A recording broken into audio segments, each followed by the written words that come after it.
Hi, Miss Veras. For my November interview, I interviewed one of my close family friends, Jill Spalding. She is a gymnastics coach, but also has her degree in psychology and uses that in her everyday life, coaching, to help the kids along, but also has her sports med degree as well and helps the kids with that as well. So she does a variety of different things, but in the interview we got on the topic of talking about gymnastics and a little bit of like all of her psychology background. So I just kind of wanted to preface the video. Thank you. Hi, Miss Ferris. It's Courtney and Jill Spalding over here, one of my close family friends. And today we're going to talk about how she has her degree in psychology and now she's a gymnastics coach and uses that to her best advantage. So, Jill, where did you go to school? I got my BA in psychology from San Diego State University. Nice. And how long of a program was that? What did that entail for you? I actually went to a community college for 3 or 4 years, I think, because I didn't really know what I wanted to do. I had different majors. And then throughout that course, in taking some of my undergrad, I took a basic psychology class and I fell in love with it. And so I then did some more undergrad. I finished up at the community college and then I went to San Diego State, did my other requirements that I needed in order to get the degree. I also had to do a bit of an internship as well. And then I was down there for, I believe, 5 semesters. Okay. Where did you intern? Do you remember? I interned with one of the professors on campus. Okay. Yeah. Nice. So today you guys own your own gym. Yes, we own our own gymnastics business in Rancho Cucamonga, California. Okay. Do you find your psychology degree helpful when training with the athletes and stuff? Yes, my psychology degree is very helpful to me in a number of different ways. Number one, the human mind is very, very amazing.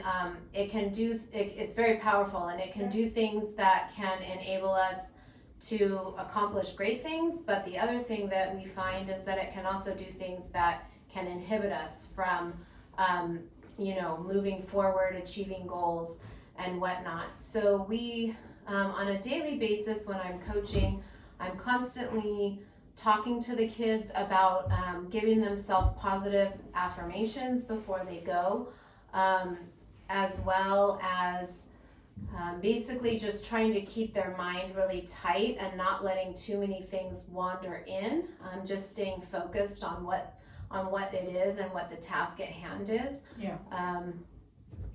And it's pretty interesting to see, not only with the sport, but we also have to deal with other things that come with it: family dynamics, time management. Most of the kids that we coach are anywhere between the ages of 6 to 18, and a lot of times they're overachievers and they're getting 4.0s in school, so they're stressed about having to accomplish a test or do this or do that. So we're always trying to really focus in on letting them know that they're pretty much in control of their situation and what they want to do, and they need to really use their self-affirmations and whatnot to help them accomplish their goals.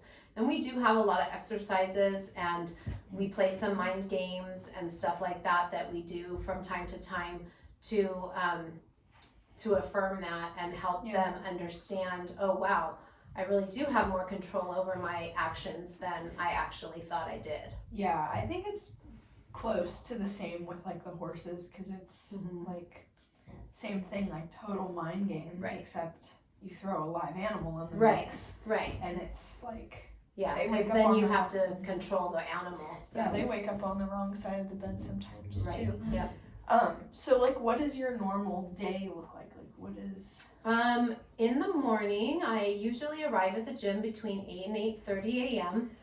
My first group of kids that I come in that start training, they start training at 9 a.m. And those kids are, I have 5 of them, and those kids are all homeschooled. So we're able to have them come in the morning, and we have a training group with them, which works out great because we're trying really hard, you know, with everything in the world happening with COVID and all those numbers, we're trying to keep our training groups really small. So they come in and I work with them from about from 9 to 12. Sometimes they take on 2 days a week, they then take a lunch break and then they come back and train from 12:30 to 3:30. And then our next group of kids comes in at 3:30. And then we have a group of kids that we work with from 3:30 to 6:30 and then 6:30 to 9:30. Okay. Or no, I'm sorry, 6:30 to 8:30. And then I personally am responsible for coaching bars, or not bars, for coaching beam and floor. Okay. My husband, who, you know, I work alongside with, he does the other 2 events. He does vault and bars. And I also do a lot of work in the office too. I answer phones and, you know, set people up to come to try classes on the rec side of our business as well. Yeah, so you guys have like little guys all the way up to the high school level, and then and then so back to like the whole college thing. How long were you in school to get your psychology degree? Like just at San Diego? Just at San Diego State. I did 5 semesters at San Diego State. So like 2 full years, and then I finished a semester in December, and then I came home, and then I went back and I walked in May. Nice. Yeah. Anything else that you can think of that's helpful along the way that you did to make it to where you are? I could definitely say that I've been coaching since I was 15 years old, and I'm a lot older than that now. I'm not going to say how old, but basically I've been coaching for 33 years. So you guys can do the math on that. And I can definitely say that as I've become I think the things that have made me a better coach, not only have I understood the sport more, and just the physics of the whole sport of gymnastics, and, you know, really figured out how to help the physical side of it, but I have definitely become a lot better at coaching kids mentally through the sport, especially on balance beam. I find that that's an event that uses a lot of mind power, because, you know, you're on something 4 inches wide, 4 feet high up in the air, and we're asking these kids, because a lot of the times they are, you know, some of them are young adults, but mostly they're kids, and we're asking them to do some pretty crazy stuff. And so I definitely know that as I've become a better coach in coaching the physical side of it, I've also become a better coach in coaching the mental side of it too. And the way that I used to coach is completely different from the way that I coach now. I think as we have more of an understanding as a society, and you know, work with people that you know, sometimes maybe have anxiety, or you know, we've had kids sometimes that come in with just like little like nervous tics, you know, ADD. Some of the kids you tell them what they have to do, and then they can't remember 2 seconds later, and, you know, and so just in dealing with a lot of stuff like that, I think that it's definitely made me a better coach, and I think I'm understanding, and in that respect, my kids are a lot more successful. Rather than me just, you know, standing there saying, okay, go over here, do this, do that, do this, do that. We're kind of coaching. It's like a give and take relationship that I have with my athletes, and I feel really strongly that I want them to be able to talk to me. I want them to be able to share. I want them to be able to express if they're afraid, because then if they are, or if they don't feel confident, you know, because then I can help them through that. It's they're not just stuck. And so I do a lot. I've, you know, done.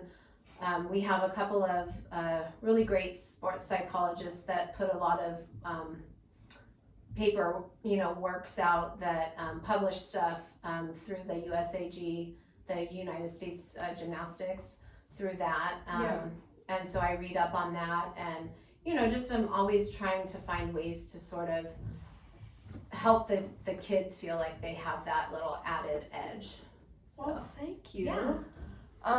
It was very nice talking. You too. It's great to see you. Taking your time. I know we're a nice little 6 foot. Yeah, 6 feet apart. We socially are. distanced. But yeah, thanks for chatting. Yep. It's very interesting and very helpful. Yeah, and good luck with your little project. Thank you. Okay.